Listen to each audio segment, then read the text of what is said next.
నమస్తే. నా పేరు కృష్ణంరాజు వివిఆర్. గతంలో రాజా హరిశ్చంద్ర నాటకంలో ఒక ప్రజాదరణ పొందిన పద్యం ఉండేది. అదేమిటంటే, వీరులే కాని వీరాధి వీరులే కాని విధిని గెల్చుట నెవనితరమో, దాసి అయినది చంద్రమతి చిత్రమైనది ఇదే లోకము అని. ఇది విధి కావచ్చు, లేదా కాల మహిమ కావచ్చు. మకుటం లేని మహారాజుగా ఆంధ్రప్రదేశ్లో వెలుగొందిన పద్మవిభూషణుడు రామోజీరావు గారు ఇప్పుడు కాలమహిమతో అనేక ఇబ్బందులు పడుతున్నారు.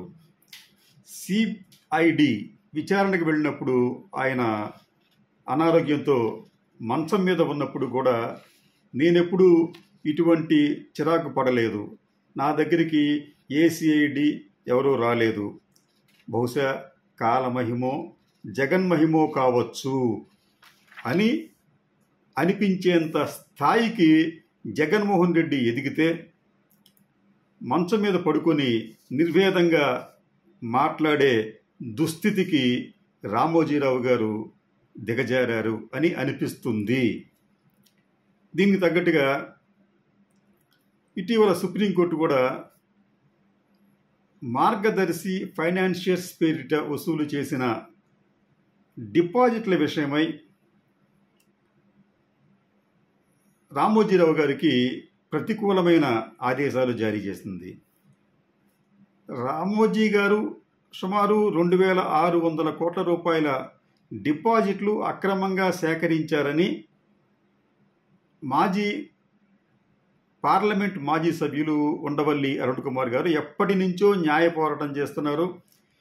ఈ న్యాయ పోరాటం ఇప్పటికీ తుది దశకు చేరుకున్నట్లుగా కనిపిస్తోంది.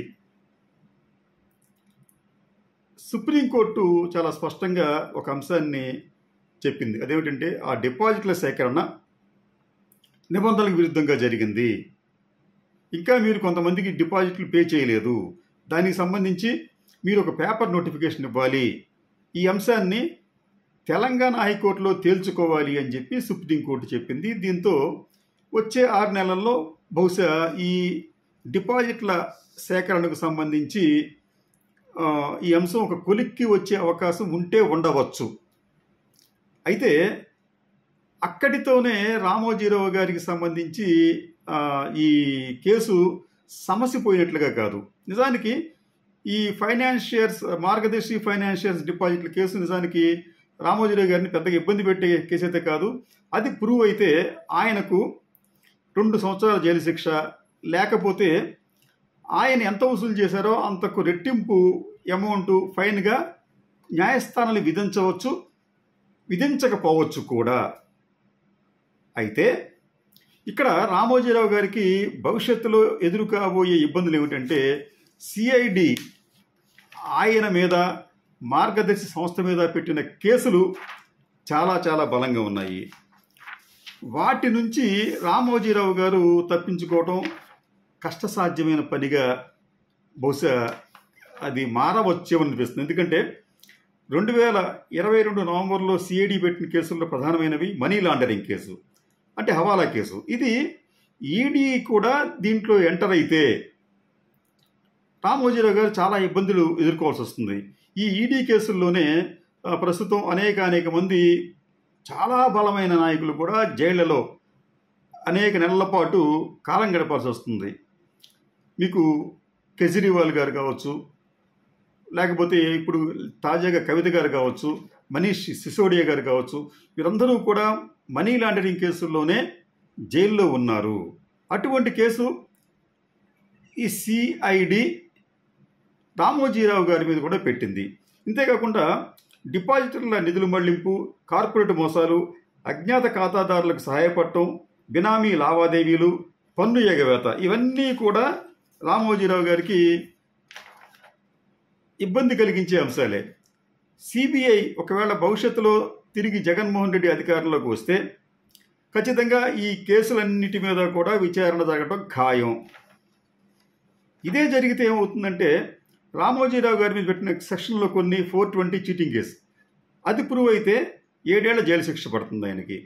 అలాగే 409 క్రిమినల్ బ్రీచ్ ఆఫ్ ట్రస్ట్. ఇది ప్రూవ్ అయితే జీవిత ఖైదు లేదా 10 ఏళ్ల శిక్ష లేదా 2 కూడా వేయొచ్చు. అలాగే 120B క్రిమినల్ కాన్స్పిరసీ, ఇది ప్రూవ్ అయితే 6 నెలల జైలు శిక్ష లేదా జరిమానా 2 కూడా వేయొచ్చు.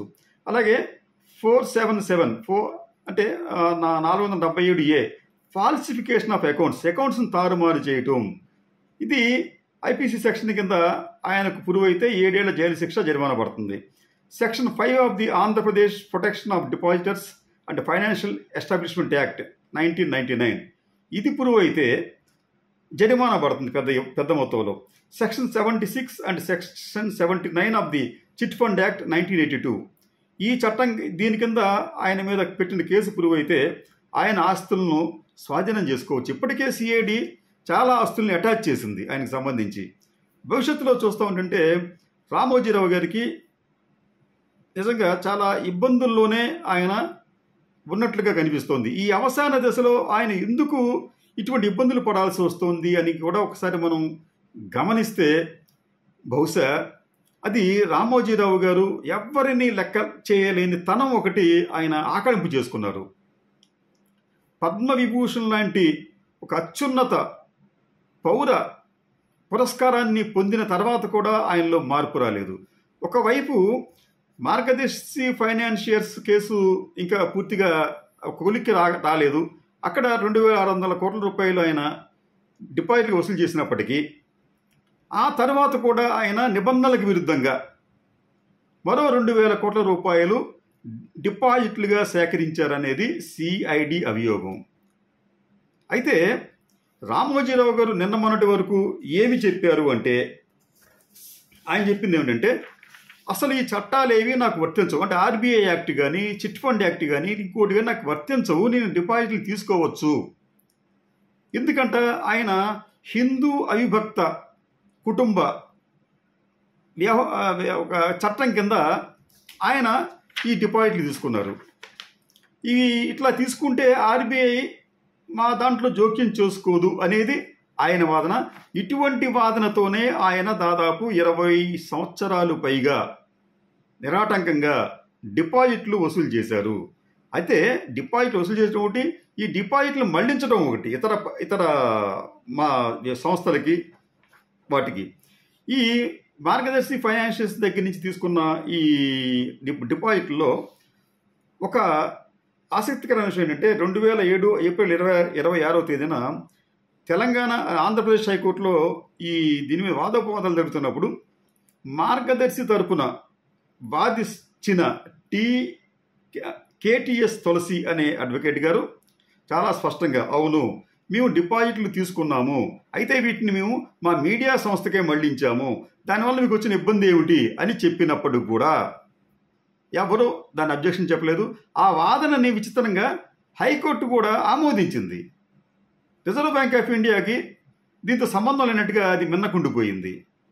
అయితే ఇది అంతా కూడా తర్వాత ఎప్పుడో మీకు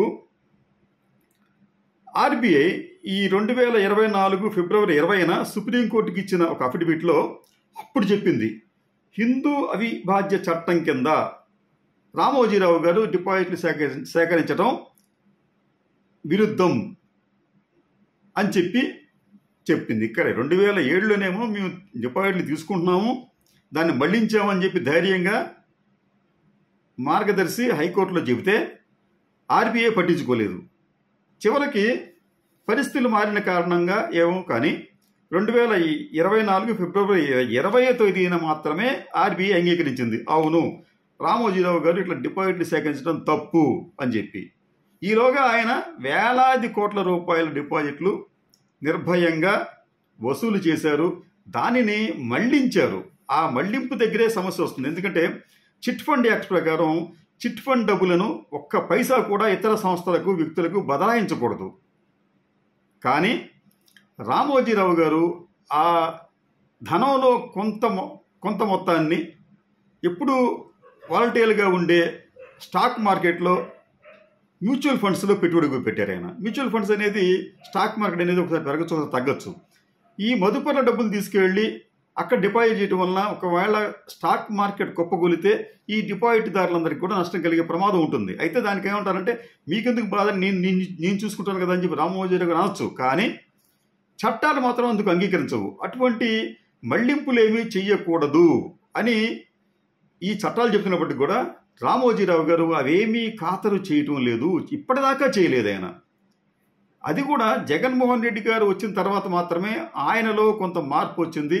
అయితే జగన్మోహన్ రెడ్డి అధికారంలో ఉన్నప్పుడు కూడా ఆయన చాలా నిర్భయంగా నిబంధనలకు విరుద్ధంగా 2,000 కోట్ల రూపాయల డిపాజిట్లు సేకరించారు అనేది సిఐడి అభియోగం.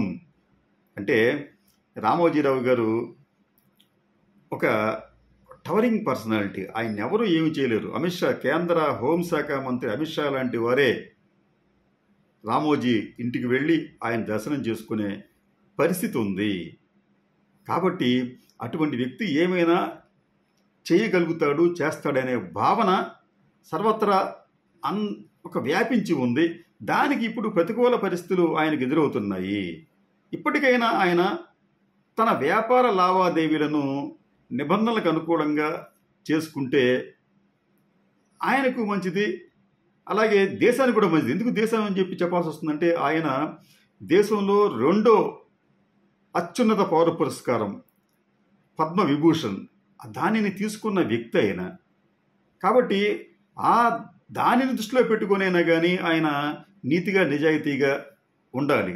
లేదంటే నిజానికి నిన్న ఈ సుప్రీంకోర్టు ఇచ్చిన ఆదేశాలతోనే రామోజీరావు గారు తన తప్పుని అంగీకరించి, అదే తను చేసిన తప్పుకు నైతిక బాధ్యత వహించి ఆ పౌర పురస్కారాన్ని ప్రభుత్వానికి సరెండర్ చేస్తే బాగుండేది. కానీ అటువంటి పనులేమి ఆయన చేసే విధంగా కనిపించడం లేదు.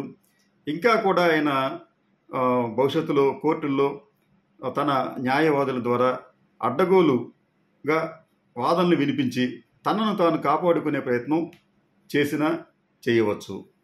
నమస్తే.